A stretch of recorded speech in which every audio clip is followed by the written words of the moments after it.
एक विशाल सभागार, सामने छात्र छात्राएं, कई पहली पीढ़ी के कॉलेज जाने वाले। मंच पर प्रधानमंत्री नरेंद्र मोदी। पीछे स्क्रीन पर बड़े अक्षरों में लिखा है सपनों की उड़ान। प्रधानमंत्री मुस्कुराते हुए माइक संभालते हैं और मंच से बोलते हैं, मेरे प्यारे नौजवान साथियों, आज इस मंच पर आपसे बातें करने के लिए मुझे मौका मिला। ये मेरे लिए बहुत ही सौभाग्य की बात है। भारत का भविष्य यहाँ बैठी हुई युवा शक्ति के सपनों और परिश्रम पर टिका है। हम सब जानते हैं कि इतिहास में कठिनाइयां थीं। समाज ने कई बार भेदभाव, असमानता और अवसरों की कमी पैदा की, लेकिन आज का भारत उन दीवारों को तोड़ रहा है। आज का भारत कहता है, हर बच्चे को पढ़ने का अधिकार है, हर युवा को सपनों की उड़ान भरने का हक है। आप सबके मन में कई सवाल होंगे, शिक्षा को लेकर, अवसरों को लेकर, समानता को लेकर और अपने भविष्य को लेकर। आज हम इन्हीं सवालों के जवाब खोजने के लिए हैं। मैं चाहता हूं कि आप खुलकर बोलें, मुझसे अपने अंदर की छुपी हुई बात कहें। यह मंच सिर्फ मेरा नहीं, यह मंच आप सबका है। प्रधानमंत्री के इतना कहते ही सभागार में तालियों की गड़गड़ाहट से सभागार गूंज उठा और छात्र छात्राएं उत्साहित होकर मुस्कुराते हैं। भीड़ में बैठे हर छात्र छात्राओं के मन में एक ही सवाल घूम रहा था, क्या आज हमें प्रधानमंत्री से सीधे बात करने का अवसर मिलेगा? क्या हमारी आवाज इस मंच से उठ पाएगी? मंच पर प्रधानमंत्री नरेंद्र मोदी से चुनिंदा विद्यार्थियों को सवाल पूछने का मौका दिया गया। उन्हीं छात्र छात्राओं में से एक दलित छात्रा का नाम निकलकर सामने आया। उस दलित छात्रा का नाम था अनीता गौतम। अनीता गौतम को प्रधानमंत्री नरेंद्र मोदी से बात करने का मौका मिलना उसके लिए बहुत ही गर्व की बात थी। उसके मंच पर पहुंचते ही नरेंद्र मोदी से 4 अलग अलग सवाल पूछे। अनीता गौतम के सवाल पूछते ही पूरे सभागार में सन्नाटा छा गया। अनीता गौतम का दर्द भरा चौथा सवाल सुनते ही पूरे सभागार में मातम छा गया और वहां पर बैठे सभी छात्र छात्राओं के साथ साथ प्रधानमंत्री नरेंद्र मोदी को भी झकझोर दिया और उनकी की आंखें गुस्से से लाल हो गईं और वे तिलमिला उठे। तो आइए जानते हैं अनीता गौतम के उन 4 सवालों के बारे में, खासकर उस चौथे सवाल के बारे में जिसने पूरे सभागार को हिलाकर रख दिया। तो चलिए दोस्तों, सबसे पहले हम आपसे रिक्वेस्ट करते हैं कि अगर आप बाबा साहब को दिल से मानते हो, अगर आप उनके सच्चे अनुयायी हैं, तो इस वीडियो को ज़्यादा से ज़्यादा लोगों तक शेयर करें और हमारे चैनल को सब्सक्राइब अवश्य करें और कमेंट में जय भीम लिखना ना भूलें।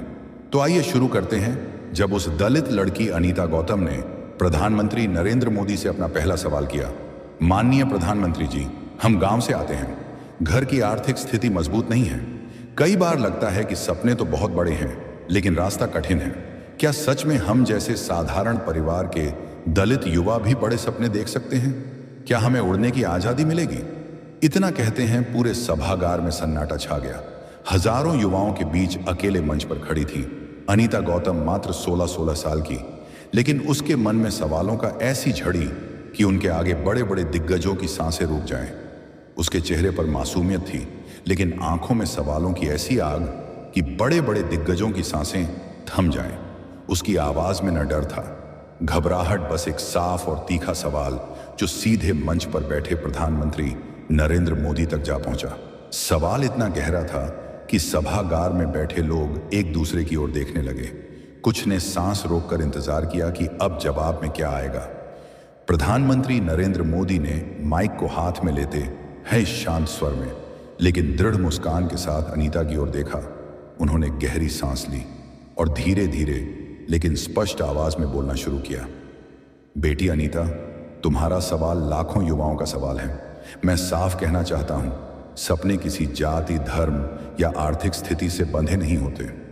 सपने हर इंसान का अधिकार है। हाँ, कठिनाइयां तो जरूर आती हैं, पैसे की कमी, मार्गदर्शन की कमी, कई बार समाज की संकीर्ण सोच भी, लेकिन मैं तुम्हें भरोसा दिलाता हूं, आज की सरकार और पूरा देश इस सोच को बदलने के लिए खड़ा है। हमने छात्रवृत्तियों को मजबूत किया, हमने नेशनल स्कॉलरशिप पोर्टल बनाया ताकि तुम जैसे छात्र सीधे आवेदन कर सको। लेकिन सबसे बड़ी बात, तुम्हें खुद पर विश्वास रखना होगा। कठिनाइयां तुम्हें रोकेंगी, पर अपने सपनों को उड़ान देना तुम्हारे अपने आत्मविश्वास पर निर्भर है। याद रखो, गरीबी एक चुनौती है, लेकिन यह तुम्हारी उड़ान को रोक नहीं सकती। अनीता ने हाथों में माइक को मजबूती से पकड़ा, जैसे वह जवाब सुनकर प्रभावित हो, लेकिन अभी और सवाल पूछना चाहती थी। माइक को हाथ में थामे अनीता गौतम प्रधानमंत्री नरेंद्र मोदी से अपना दूसरा सवाल पूछती हैं। प्रधानमंत्री जी, जब हम कॉलेज में पढ़ते हैं तो कभी कभी हमें लगता है कि हमारे साथियों के पास ज्यादा संसाधन, बेहतर अंग्रेज और परिवार से गाइडेंस है, पर हमें डर लगता है कि हम कहीं पीछे न छूट जाएं। ऐसे में हम आत्मविश्वास कैसे बनाएं? इस सवाल को सुनकर सभागार में बैठे छात्र छात्राओं की सांसें थम सी गईं, मानो उन सभी विद्यार्थियों के दिलों की बात कह दी हों। और सभागार में बैठे सभी छात्र छात्राओं की नजरें अनीता की तरफ टिकी थीं। सवाल सुनते हैं प्रधानमंत्री नरेंद्र मोदी मुस्कुराए और बोले, अनीता, तुम्हारी भावना बहुत सच्ची है। यह सिर्फ तुम्हारी नहीं, हजारों दलित छात्राओं की वास्तविकता है। सबसे पहले खुद की तुलना दूसरों से मत करो। हर किसी की यात्रा अलग होती है। कुछ लोग आगे से भागते हैं क्योंकि उनके पास संसाधन है, लेकिन तुम भी पीछे से आकर उनसे आगे निकल सकती हो अगर तुम्हारे पास दृढ़ निश्चय और मेहनत है। सरकार ने कॉलेज और विश्वविद्यालयों में ब्रिज कोर्स, मेंटरिंग प्रोग्राम और लैंग्वेज सपोर्ट की व्यवस्था की है। एनईपी 2020 में स्पष्ट कहा गया है कि शिक्षा समानता और समावेशन पर आधारित होगी। मेरा संदेश यह है कि तुम खुद को कभी कम मत समझो। याद रखो, भारत की ताकत यह है कि साधारण घरों से निकले बच्चे भी असाधारण काम कर सकते हैं। आज देश की आईएएस, आईपीएस, वैज्ञानिकों, प्रोफेसरों और उद्यमियों में से बहुत से दलित समाज से आते हैं। यह तुम्हारे आत्मविश्वास की गारंटी है। पूरा हॉल तालियों की गड़गड़ाहट से गूंज उठा। कुछ छात्र सिर हिलाते हुए सहमति जताते हैं और उसके बाद प्रधानमंत्री जी आगे कहते हैं, साथियों, आज की दुनिया में सबसे बड़ा हथियार है ज्ञान। तुम्हारे सपनों की उड़ान तभी संभव है जब तुम्हारे पंख मजबूत हों। ये पंख किताबें देती हैं, शिक्षा देती है और सही मार्गदर्शन देता है। मैं चाहता हूं कि यह सवाल सिर्फ सवाल जवाब तक सीमित न हो। हम सब मिलकर रास्ते खोजें कि कैसे हर दलित युवा, चाहे गांव में हो या शहर में, अमीर हो या गरीब, अपने सपनों को साकार कर सके। तो चलो हम इस चर्चा की शुरुआत शिक्षा से करें, क्योंकि शिक्षा ही वह शक्ति है जहां से सपनों का विमान उड़ान भरता है। सभागार में तालियों की गूंज अभी थमी ही थी कि अनीता गौतम ने माइक को फिर से अपनी तरफ खींचा। 16 साल की इस दलित लड़की की आंखों में एक अजीब सी चमक थी, जैसे वह न सिर्फ अपने लिए बल्कि उन तमाम बच्चों के लिए आवाज बनी हो जो रोज जातिवाद का जहर पी रहे हैं। सभागार में थोड़ी चुप्पी। अनीता माइक हाथ में थामते हुए अकेली मंच पर पहुंच जाती है। उसकी आंखों में जिज्ञासा और थोड़ी चिंता है। उसने अपना तीसरा सवाल प्रधानमंत्री जी से पूछती है, माननीय प्रधानमंत्री जी, हम किताबों में पढ़ते हैं कि संविधान ने हमें समानता का अधिकार दिया है, लेकिन जब हम कॉलेज में पढ़ने के लिए जाते हैं या आगे के अवसरों को देखते हैं तो कई बार मुझे यह लगता है कि हमारे अधिकार कागज तक सीमित हैं। छात्रवृत्ति देर से मिलती है, कभी कभी हमें भेदभाव झेलना पड़ता है। क्या हमारे अधिकार सिर्फ किताबों की बात है या सरकार सच में इन्हें जमीन पर लागू करने के लिए ठोस कदम उठा रही है? हम दलित छात्रों को अपने हक पाने के लिए और क्या क्या करना चाहिए? हजारों छात्रों के भीड़ में गहरा सन्नाटा। मोदी जी ने सभागार की ओर देखा, जैसे वो हर व्यक्ति को अपनी बात से जोड़ना चाहते हो। माइक को हाथ में थामे प्रधानमंत्री मोदी जी मंच पर खड़े होते हैं। सभागार में बैठे सभी छात्र छात्राओं की नजरें मंच की तरफ हैं। प्रधानमंत्री जी माइक की तरफ धीरे से झुकते हुए बोले, मेरे प्यारे बच्चों, मैं तुमसे और यहां मौजूद सभी छात्रों से कहना चाहता हूं, परिवर्तन एक रात में नहीं आता, लेकिन परिवर्तन की शुरुआत होती है तब एक आवाज से। और आज अनीता, तुमने जो आवाज उठाई है, मैं मानता हूं कि यह उन मूल्यों के खिलाफ है जो हमारा संविधान, हमारा देश और हमारी सच्ची संस्कृति हमें सिखाती है। प्रधानमंत्री जी अनीता से कहते हैं, बेटी अनीता, तुम्हारा सवाल बहुत गहरा है और मैं तुम्हें धन्यवाद देता हूं कि तुमने सीधे अपने हक और अधिकार पर सवाल किया है। सबसे पहले, तुम्हारे अधिकार सिर्फ किताबों तक सीमित नहीं हैं। भारतीय संविधान सिर्फ कागज का कोई टुकड़ा नहीं है, यह हमारे राष्ट्र की आत्मा है। अनुच्छेद 15 से 4 ने सरकार को अधिकार दिया है कि वह सामाजिक और शैक्षिक रूप से पिछड़े वर्गों और SC/ST के लिए विशेष प्रावधान बना सके। अनुच्छेद 44 कहता है कि राज्य कमजोर वर्गों, विशेषकर SC और ST की शिक्षा और आर्थिक उन्नति का खास ध्यान रखे। इसीलिए संविधान में सारे प्रावधान दिए गए हैं, लेकिन मैं मानता हूं कभी कभी यह अधिकार प्रक्रिया में अटक जाते हैं। छात्रवृत्ति समय पर न पहुंचना, आवेदन प्रक्रिया जटिल होना, ये समस्याएं हैं। इसीलिए हमने नेशनल स्कॉलरशिप पोर्टल बनाया है ताकि आवेदन ऑनलाइन हो, पैसे सीधे खाते में जाएं और कोई बिचौलियां बीच में ना हो। तुमने पूछा हमें क्या करना चाहिए। देखो, अधिकार तभी मजबूत होते हैं जब हम सजग नागरिक बने। अपने अधिकारों की जानकारी रखो। कौन सी छात्रवृत्ति तुम्हारे लिए है, कब आवेदन करना है, पात्रता क्या है।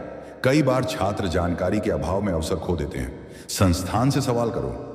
अगर छात्रवृत्ति रुकी है तो विश्वविद्यालय के छात्र कल्याण विभाग से लिखित में पूछो और संगठित रहो। जब छात्र मिलकर आवाज उठाते हैं तो संस्थान और सरकार जल्दी सुनते हैं। अन्यथा याद रखो, अधिकार मांगने से नहीं, जागरूकता और दृढ़ता से मिलते हैं। सरकार नीतियां बनाती है, लेकिन उनका असली लाभ तभी मिलता है जब छात्र छात्राएं खुद जागरूक होकर उनका प्रयोग करते हैं। तुम दलित समाज की युवा पीढ़ी का प्रतिनिधित्व कर रही हो। तुम्हारी यह सजगता ही आने वाले समय में तुम्हारे साथियों के लिए रास्ता आसान करेगी।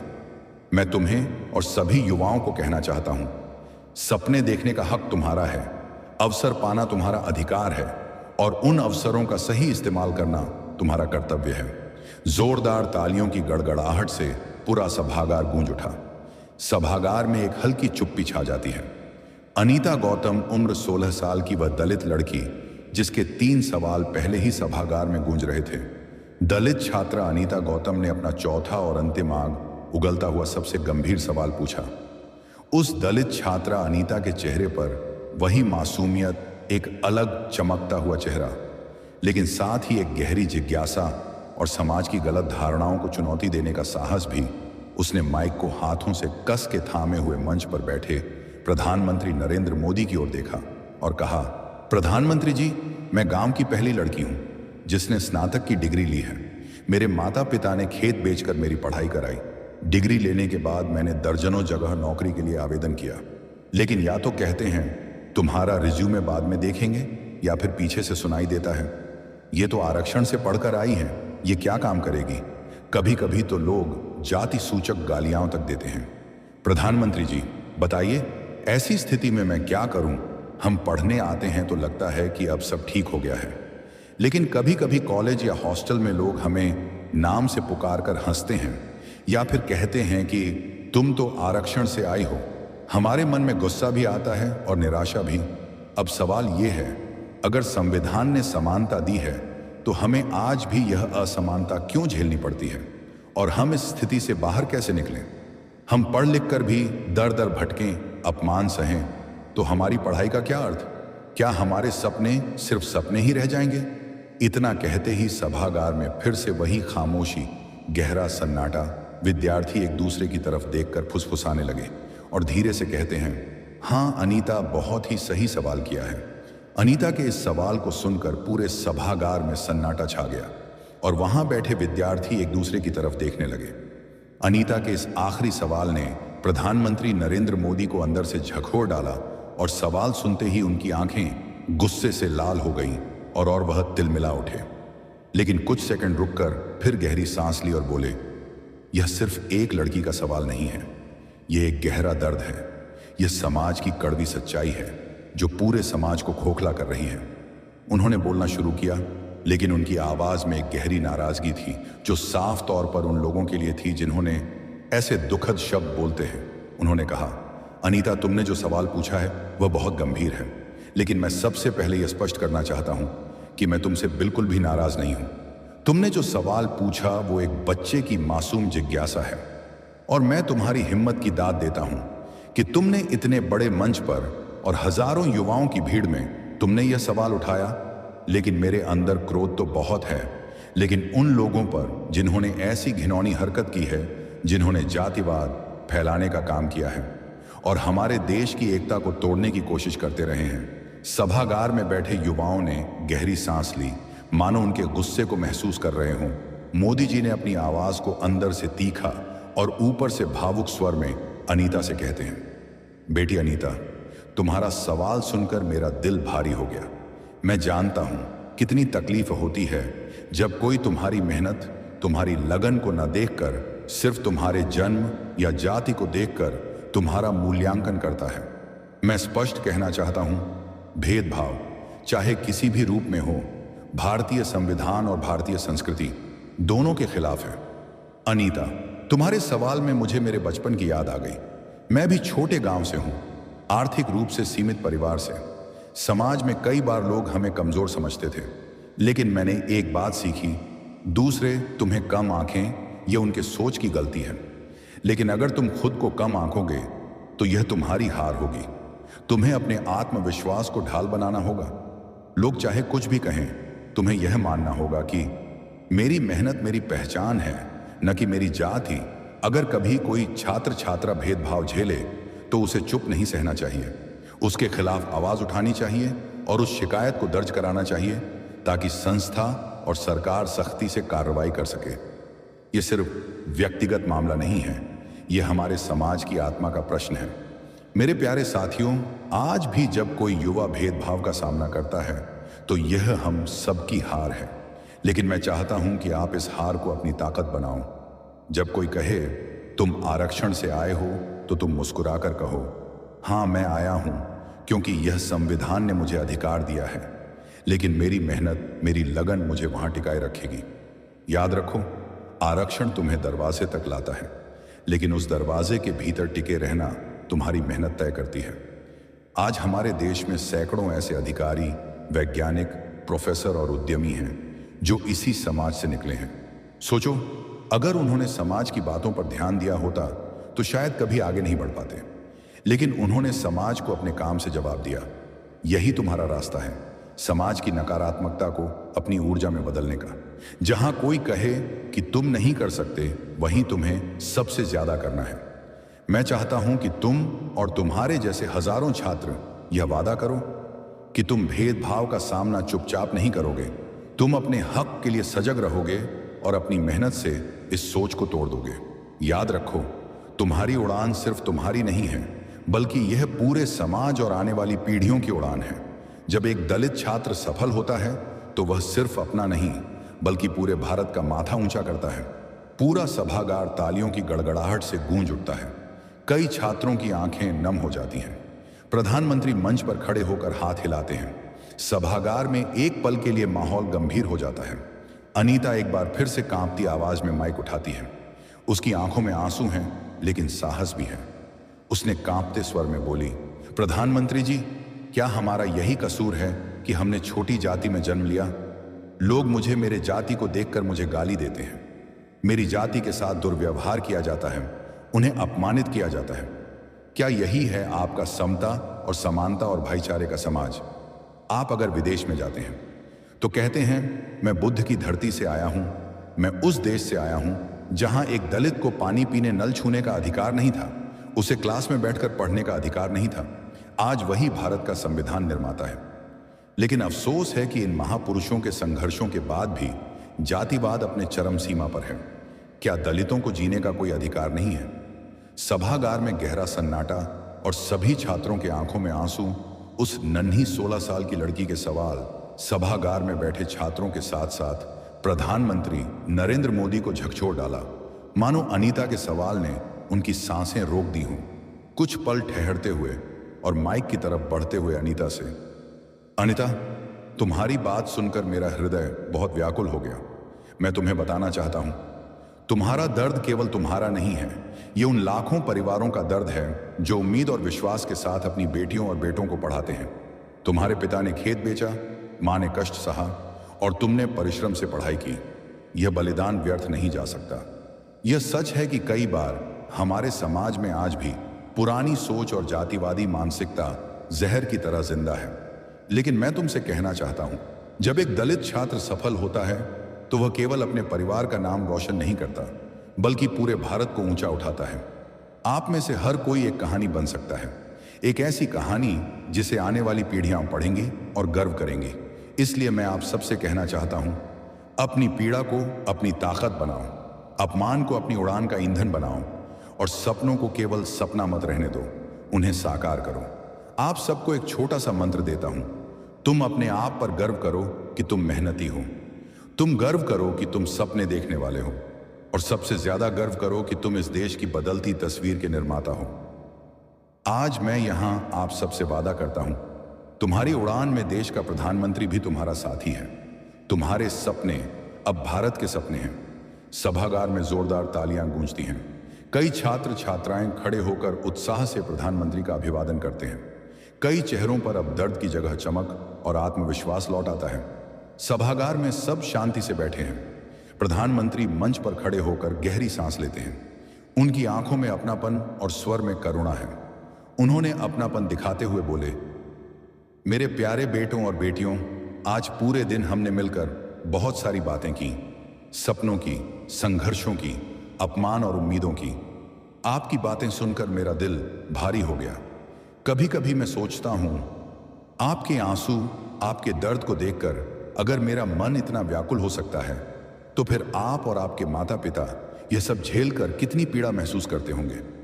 लेकिन मैं आपसे कहना चाहता हूं, ये दर्द, ये आंसू, ये संघर्ष, ये सब व्यर्थ नहीं जाएंगे, क्योंकि यही संघर्ष आने वाली पीढ़ियों के लिए रास्ता बनाएगा। प्रधानमंत्री नरेंद्र मोदी करुण स्वर में, मेरे नौजवान साथियों, आज भी जब कोई दलित बेटी डिग्री लेकर दर दर भटकती है, तो यह केवल उसकी हार नहीं, यह राष्ट्र की हार है। जब किसी छात्र को जाति सूचक गालियां सुननी पड़ती हैं, तो यह केवल उसका अपमान नहीं, यह हमारे समाज की आत्मा पर चोट है। लेकिन याद रखो, आपके भीतर वह ताकत है जो इन जंजीरों को तोड़ सकती है। आपका संघर्ष ही इस अंधकार को मिटा सकता है। उन्होंने कहा, अपने सपनों को कभी छोटा मत समझो और अपमान को कभी अंतिम सच मत मानो और हार को अपनी नियति मत बनने दो। आपकी आंखों की चमक, आपके दिल की आग और आपके संघर्ष की कहानी यही नया भारत गढ़ेगी। और जब नया भारत खड़ा होगा, तो उसमें सबसे ऊंची जगह उसी पत्थर की होगी जिसे समाज ने कभी ठुकरा दिया था। आज मैं आप सबसे एक व्यक्तिगत वादा करता हूं, मैं हमेशा आपकी आवाज सुनूंगा, आपके संघर्ष को समझूंगा और आपके सपनों को पूरा करने के लिए सरकार का हर कदम आपके साथ होगा। लेकिन उससे भी बड़ी बात, आपको खुद अपने लिए खड़ा होना होगा, क्योंकि जब आप अपनी पीड़ा को अपनी ताकत बना लेंगे, तो दुनिया की कोई ताकत आपको रोक नहीं पाएगी। याद रखो, गालियां भी खत्म हो सकती हैं, बेइज्जती खत्म हो सकती है और गरीबी भी खत्म हो सकती है, लेकिन आपका संघर्ष और आपकी हिम्मत कभी खत्म नहीं होनी चाहिए। आप आगे बढ़ो, इतना आगे कि जो लोग तुम्हें रोकना चाहते हैं, वही लोग कल तुम्हें सलाम करें। प्रधानमंत्री नरेंद्र मोदी विद्यार्थियों को अपना आखिरी प्रेरणादायक संदेश देते हुए कहते हैं, मेरे प्यारे बच्चों, आज से यह सपना केवल तुम्हारा नहीं, बल्कि 140 करोड़ भारतवासियों का है। मैं आप सबसे केवल एक ही बात कहना चाहता हूं, तुम्हारे सपनों की उड़ान ही भारत की सबसे बड़ी उड़ान है और मैं यकीन दिलाता हूं, यह उड़ान जरूर पूरी होगी। प्रधानमंत्री मंच से नीचे उतरते हैं। वे छात्रों के बीच जाते हुए अनीता के पास पहुंच जाते हैं और उसके सिर पर हाथ फेरते हैं। सभागार में तालियां गूंज उठती हैं। अनीता की आंखों में संतुष्टि साफ झलक रही थी, जैसे वो अपने जवाब से प्रभावित हो गई हो। उसका चेहरा साफ बता रहा था कि उसने न सिर्फ अपने सवालों के जवाब पाए, बल्कि एक नई प्रेरणा भी पाई। अनीता का चौथा और आखिरी सवाल खत्म होता है। सभागार में एक नई ऊर्जा का माहौल था। अनीता ने माइक को धीरे से रखा और मंच पर एक गर्व भरी मुस्कान के साथ अपनी जगह की तरफ चल देती है। कई छात्र छात्राएं आंखों में आंसू लेकर अनीता के गले लग जाते हैं। सभागार तालियों से गूंज उठता है और वातावरण में केवल एक ही भावना रहती है, उम्मीद, विश्वास और आत्मसम्मान। तो दोस्तों, अनीता गौतम के इन सवालों को लेकर आपकी क्या राय है? आप अपने विचार कमेंट के माध्यम से हम तक जरूर पहुंचाएं और भी हमें आपके विचारों का इंतजार रहेगा। वीडियो पसंद आई हो तो वीडियो को लाइक करें, शेयर करें और हमारे चैनल को सब्सक्राइब अवश्य करें। कमेंट में जय भीम, नमो बुद्धाय जरूर लिखें। आपने वीडियो में अंत तक साथ दिया, उसके लिए आपका बहुत बहुत धन्यवाद।